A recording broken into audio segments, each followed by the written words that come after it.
Hello everyone! Welcome po ulit sa aking YouTube channel, Quezon Province Realty TV. Okay, it's me again, Miss Geraldine Villarasa.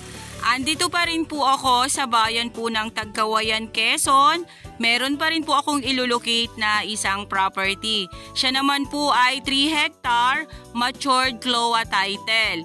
Then, buhay po ang nasa titulo. Then, mula po doon sa National Road hanggang dito po sa kinatatayuan kong to na Barangay Road ay nasa 1 kilometer ang layo niya. Then, yung pong 3 hectare ay may right of way po siya na nasa kulang-kulang po siyang 200 meters, sabi po ni seller. Okay po, tara po at papasukin po natin yung right of way na sinasabi ko sa inyo. Ito po yung Barangay Road na po dito sa area. Ano po, yan po ay rough and cemented road po yung papunta po dito sa part na to. Then, ito po yung right of way na sinasabi ni seller. Ito na po yung papunta doon sa property niya. Ano po? Okay guys, nandito na po ako sa mismong property, doon po sa 3 hectare. Then, minutor po namin yung right of way na sinasabi ko po sa inyo kanina doon sa may Barangay Road.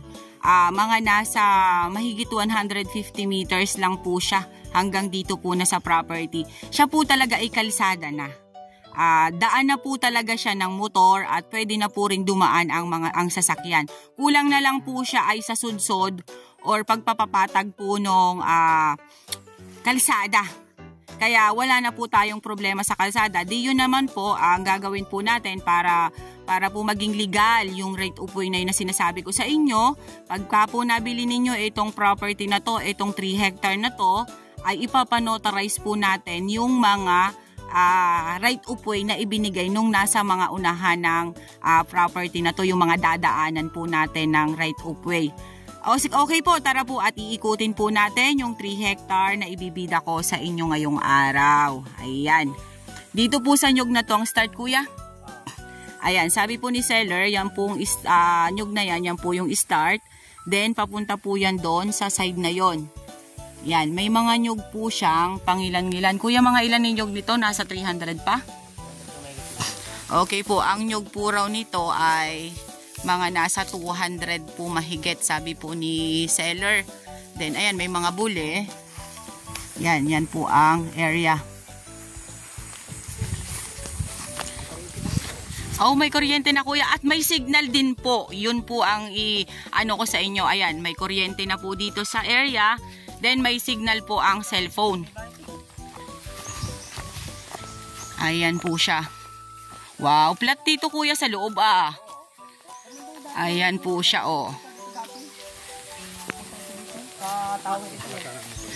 Napakaganda po nung area Ayan po siya. Then ayan, may fruit bearings na po ako nakita dito. Mayroon na po siyang santol. Then yan pong side na yan, medyo po siya pa-slope. Ano po? Yan pong side na yan. Ito kuya, dala pa to. Ito naman pong side na to ay medyo po siya ay pa-overlooking ng konti. Then may Indian mango po dun sa taas. Patag po yan kuya dun sa taas. Okay, sabi po ni kuya, pantayin po yung ibabaw ng overlooking. Then ayan, sa kabilang side na yan. Ayun po, may antipolo po doon sa isa side na yon. Din santol again. Then ito pong side na to, ayan, pumantayin po siya dyan. Sa side na yan, nanggaling po yan doon sa bungad po ng right of way.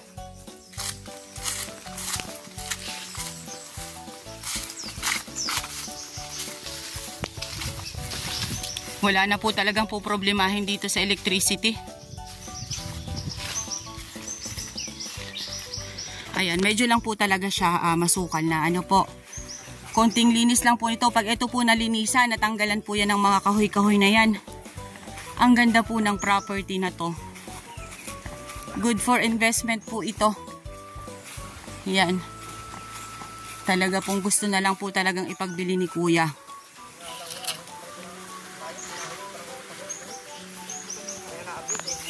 Di na po talaga niya naasikaso yung area niya.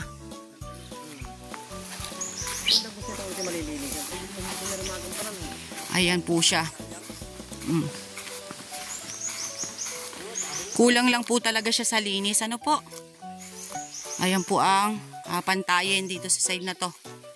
So, yung pong side na yan, ayan, may langka pa rin po dyan sa side na yan. Ayan, makikita naman po natin na ang nyug talaga ay pangilan-ngilan na lang po siya. Ano po?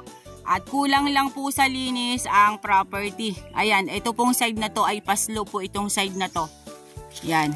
Ito pong kinatatayuan ko dito sa medyo pababa ay pantayin.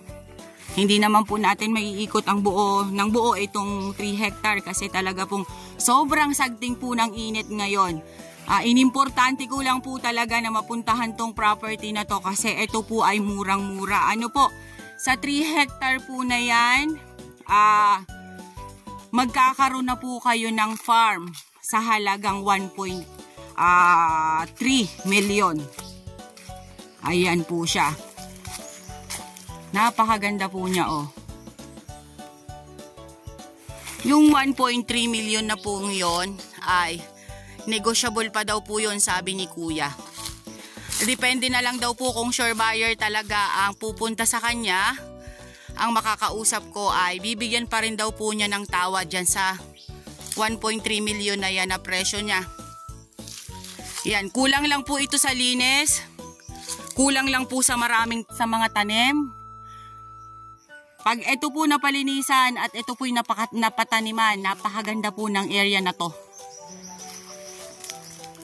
Sa right of way naman po wala po tayong po problemahin kasi yun nga po. Talagang yung pong kalsada kanina na dinaanan namin ay noong pa po talaga ay kalsada na yon. Daanan na po talaga siya. Kaya ang gagawin na lang po natin, dadaanin po natin sa legal. Kung ito po ay mabibili nyo itong property na to, ay ipapanotarize po natin ang right of way. Para po pagdating ng araw, yung mga bagong sisipot na mga tagapagmana dun sa bungad, ay hindi tayo magkakaproblema. Ano po? Kasi kawawa naman po yung nandito sa likod kapag hindi po natin ginawang legal yung about po sa right of way. Po. Napakadamo lang po talaga niya. Kaya medyo po hindi kaaya-aya bang tingnan. Pero pag ito po nalinisan, ang ganda po nitong property na to. Ayan, meron pa rin po ditong antipolo sa side na yan. Then ayan, mga bule. Then may mga anahaw. Medyo slope lang po talaga yung area. Pero may mga patag din po dito sa mga dinaanan ko. Ano po? Murang-mura naman na po nito, ma'am, sir. Kaya abilyo na po ito. Doon po sa 1.3 na ano sa akin ni seller. Negotiable pa po yun. Ayan po siya, oh. Ayan, ito pa rin po yung kabilang side. Ito lang pong property nito ang napuntahan ko na walang batino.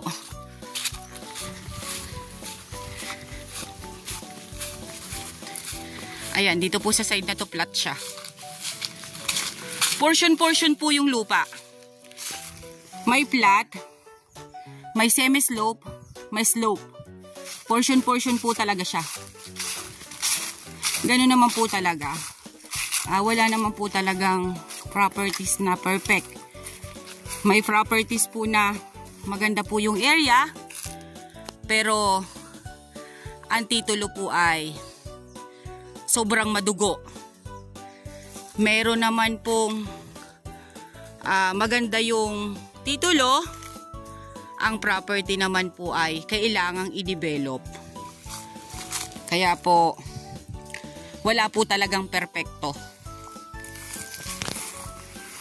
Ayan pa rin po siya. Yeah, dito po pumantayin po dito sa side na to. Ito po yung pa-overlooking kanina na itinuro ko sa inyo nung ako'y nasa baba. Nandun po sa may kapantayan. Ano po?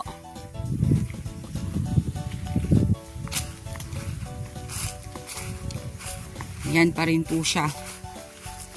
No, ito pong part na to, medyo po siya pumantay dito. Then ito, nag-slant po dito ng konti sa side na to. Ayan, then ang nyug po niyan ay pangilan-ngilan pa rin po. Talaga pong tama po yung sabi ni seller na nasa mahigit 200 kapuno na lang po ang nyug niya dito. Hindi na, aminado naman po talaga siya na hindi na po niya naaasikaso itong area niya, itong property niya. Kaya gusto niya na po talagang maibenta.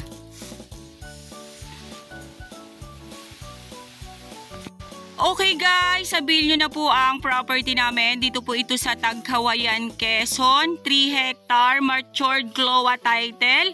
Buhay po ang nasa titulo. Mula po doon sa Provincial Road hanggang doon po sa Barangay Road kanina na pinag-umpisahanan ko ng vlog. Ang layo po niya ay 1 kilometer. Then yung pong right of way na minutor namin papunta dito na pwede na rin naman pong pumasok ang sasakyan ay nasa mahigit pong 150 meters. Then yun nga po, binanggit ko na rin po sa inyo kanina na para po maging legal ang right of way ay atin pong ipapanotarize. Dadaanin po natin sa maayos para po walang maging problema pagdating ng araw. Then ang property po ay 3 hectare. Portion po ang kanyang lupa. May flat, may semi-slope, may slope. Yung po ang area. Then, medyo po talaga siya maramo na, kaya hindi na po talaga siya na iintindi ni seller. Aminado naman po talaga siya na napabayaan niya na po itong property niya na to. Kaya po gusto niya na po talagang maibenta kasi talagang sobra na po siyang busy. Then, yun pong nyog ay nasa 200 kapuno na lang. Then, yun po yung hardwood po kaninang nakita ko ay antipolo lang po siya. Then, ang fruit bearings po ay may pangilan-ngilan din. Yun lang po. Yun lang po yung nakita ko sa area. Okay po, once again po ako po ulit ang inyong site locator, si Miss Geraldine Villarasa. Muli po akong maglalambing. Pa-like and share po ng aking mga vlog and pa-subscribe na rin po ng aking bagong YouTube channel, Quezon Province Realty TV. Okay po guys, thank you for watching.